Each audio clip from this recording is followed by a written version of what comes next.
एक छोटे से घर में, जहां दीवारों पर नमी थी और छत से बरसात में बूंदें टपकती थीं, वहां रहते थे रहीमुद्दीन और उनकी पत्नी जरीना। उनके पास ज्यादा कुछ नहीं था, न जमीन, न दुकान, न कोई बड़ा सहारा। बस था तो एक बेटा, अय्यान, जिसे वे अपनी दुनिया कहते थे। अय्यान बचपन से पढ़ने में तेज था। उसकी आंखों में सपने बहुत बड़े थे, और इन सपनों के पीछे माँ बाप की नींदें बहुत छोटी। रहीमुद्दीन दिन में मजदूरी करते, कभी ईंट उठाते, कभी किसी के घर की मरम्मत में हाथ बंटाते। जरीना घरों में बर्तन मांजती, कपड़े धोती, कभी कभी लोगों की झिड़कियां भी सहती। पर इन सब के बीच भी जब रात होती, तो घर के एक कोने में मिट्टी के दिए की रोशनी में आयान किताबें खोलकर बैठ जाता।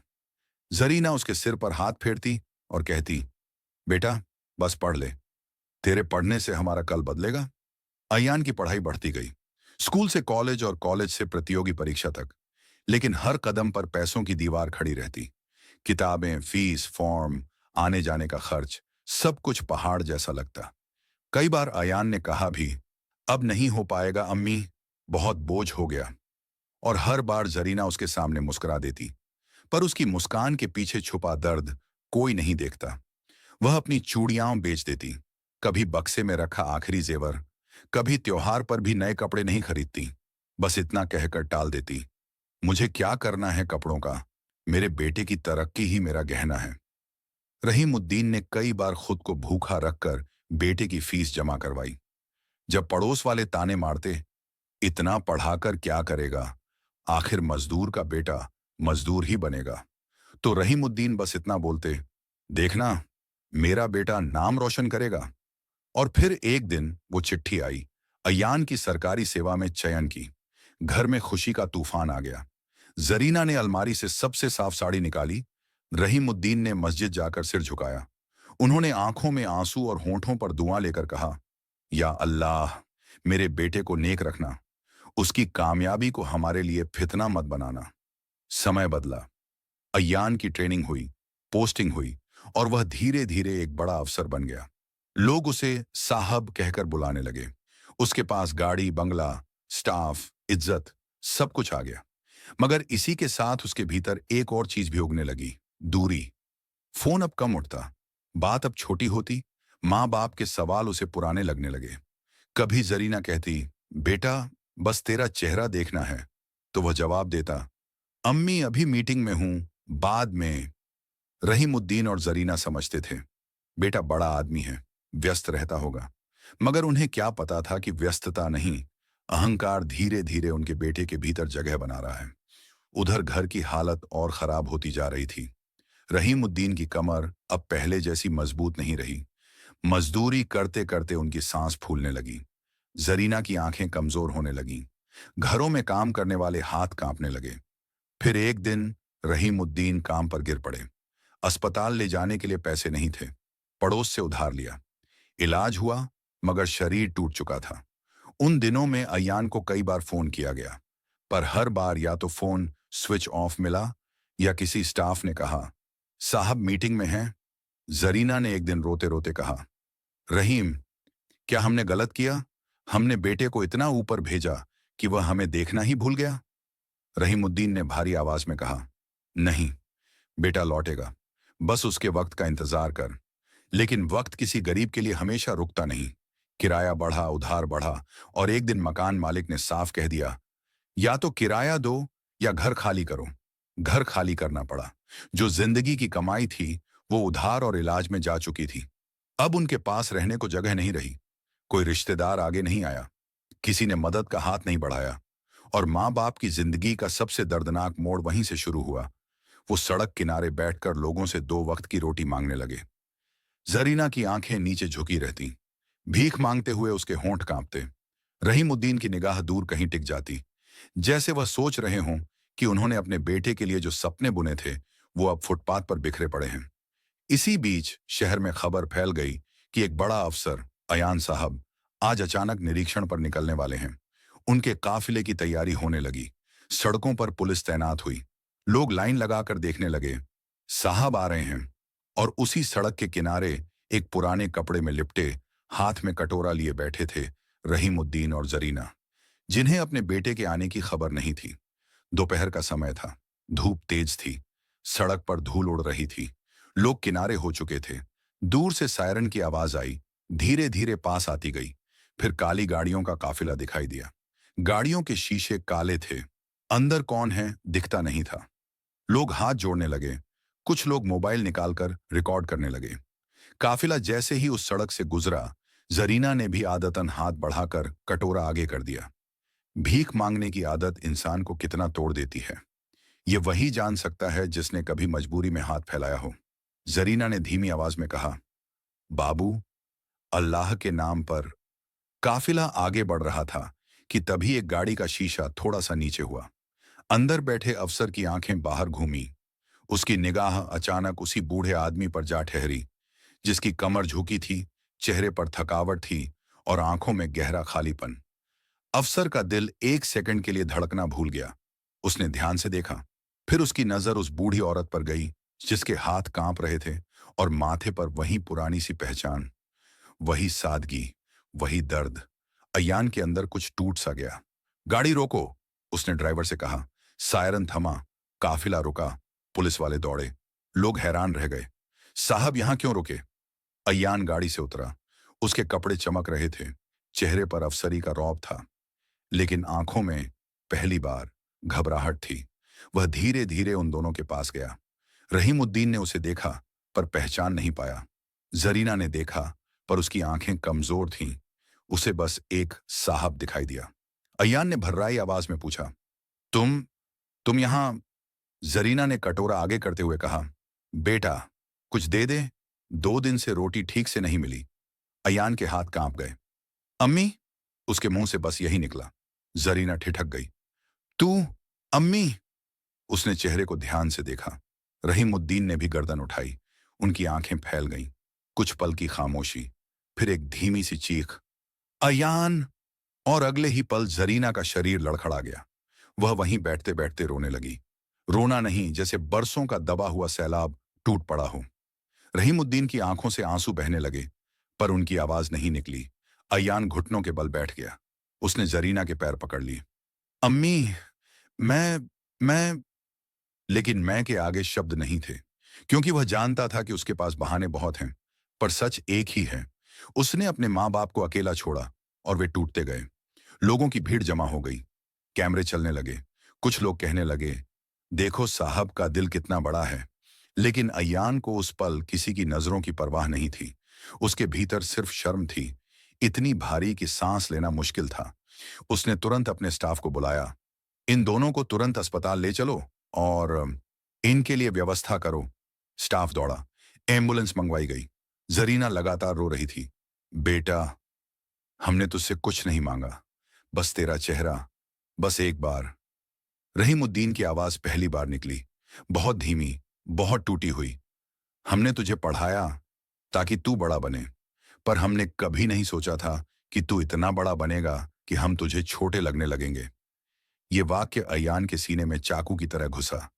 उसने सिर झुका लिया। अब नहीं, अब मैं आपको कभी अकेला नहीं छोड़ूंगा। जरीना ने उसकी तरफ देखा, जैसे भरोसा करना चाहती हो, पर जिंदगी ने उसे भरोसा करना सिखाया ही कहाँ था। उसने बस एक ही बात कही, अगर आज तू नहीं रुकता तो हम शायद। उसका वाक्य पूरा नहीं हुआ, मगर अयान समझ गया। आज अगर गाड़ी नहीं रुकती तो शायद उसके माँ बाप की सांसें भी रुक जाती। अस्पताल में इलाज शुरू हुआ। डॉक्टर ने कहा, बहुत कमजोरी है, कुपोषण है और इनका मानसिक तनाव भी बहुत है। अयान एक कोने में खड़ा सब सुनता रहा। उसे हर शब्द अपने ऊपर सजा जैसा लग रहा था। रात को अस्पताल के गलियारे में अयान अकेला बैठा रहा। वह यादों के बीच फंस गया। उसे वो रातें याद आईं जब जरीना ने भूखे रहकर उसे दूध पिलाया था। उसे वो दिन याद आए जब रहीमुद्दीन ने मजदूरी करके उसकी किताबें खरीदी थीं।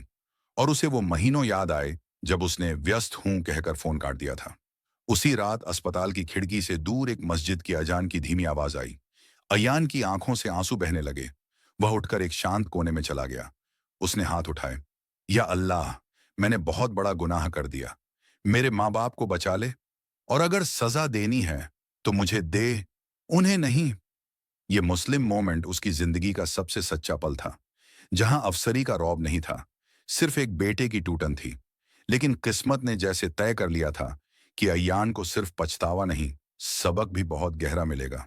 अगले कुछ दिन अस्पताल में बीते। अयान ने अपने सारे काम छोड़ दिए। वह खुद दवाइयां लाता, खुद डॉक्टर से बात करता, खुद रात में कुर्सी पर बैठकर पहरा देता।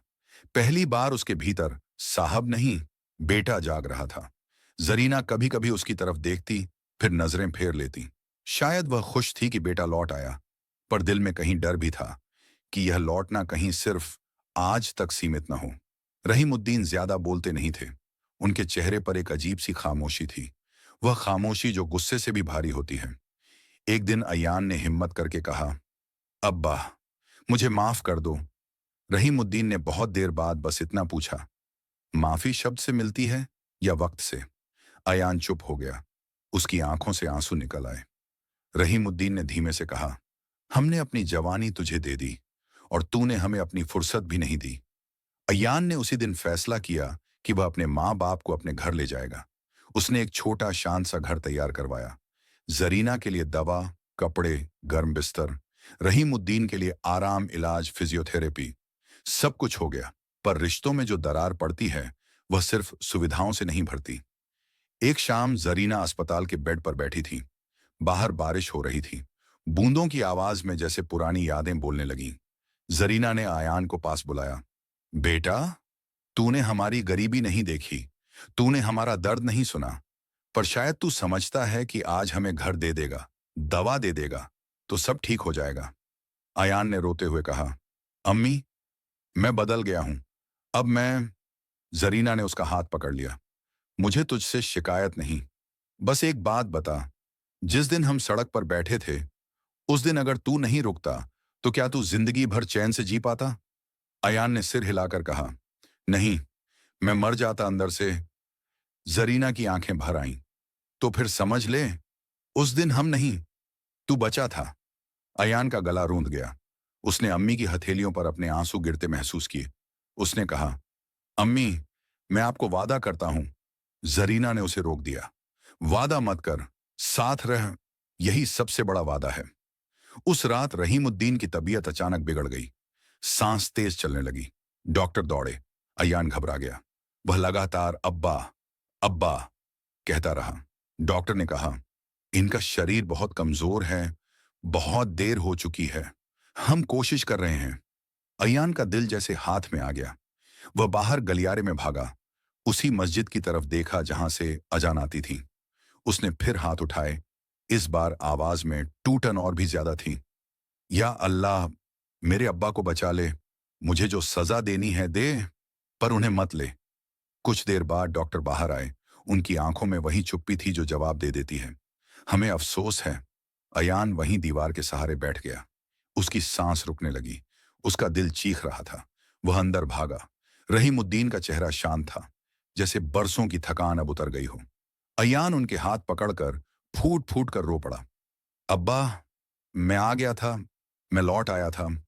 आपने मुझे एक बार माफ क्यों नहीं किया? रहीमुद्दीन का चेहरा जवाब नहीं दे सकता था। और यही जिंदगी की सबसे बड़ी सजा होती है, जब माफी मांगने वाला तैयार हो जाए, लेकिन जिससे माफी चाहिए वह खामोश हो जाए, हमेशा के लिए। जरीना ने बेटे को गले लगाया, पर उसके आंसू थम नहीं रहे थे। बेटा, तेरे अब्बा तुझसे नाराज नहीं थे, वो बस टूट गए थे।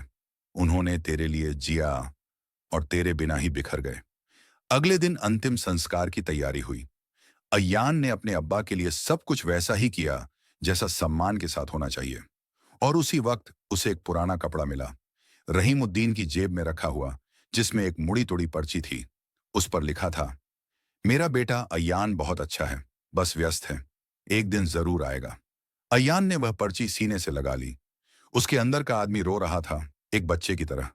उसने सोचा, जिस पिता को उसने समय नहीं दिया, वह पिता आखिरी सांस तक उसे अच्छा ही कहता रहा।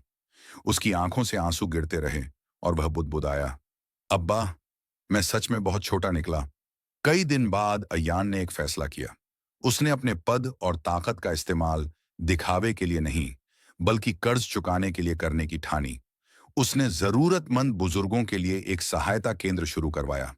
हर महीने कुछ बुजुर्गों का इलाज, राशन, आश्रय। लोगों ने तारीफ की, मीडिया ने खबर चलाई, लेकिन अयान जानता था यह सब भी उस एक बात की भरपाई नहीं कर सकता। माँ बाप को वक्त देना। जरीना अब उसके साथ रहती थी। कभी कभी रात में वह उठती और चुपचाप खिड़की के पास बैठकर आकाश देखती। अयान पूछता, अम्मी, क्या सोच रही हो? जरीना बस इतना कहती, तेरे अब्बा की दुआ कि तू नेक रहे।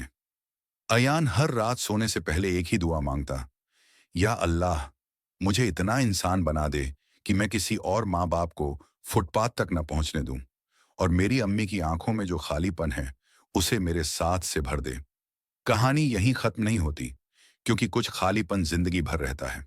अयान के पास अब भी अफसरी है, घर है, इज्जत है, मगर उसके दिल में एक ऐसा कमरा है जो हमेशा बंद रहेगा, जहां उसके अब्बा की आवाज कभी नहीं लौटेगी। और यही इस कहानी का सबसे सैड मोमेंट है। जब सब कुछ वापस आ सकता है, बस वक्त नहीं। समाप्त।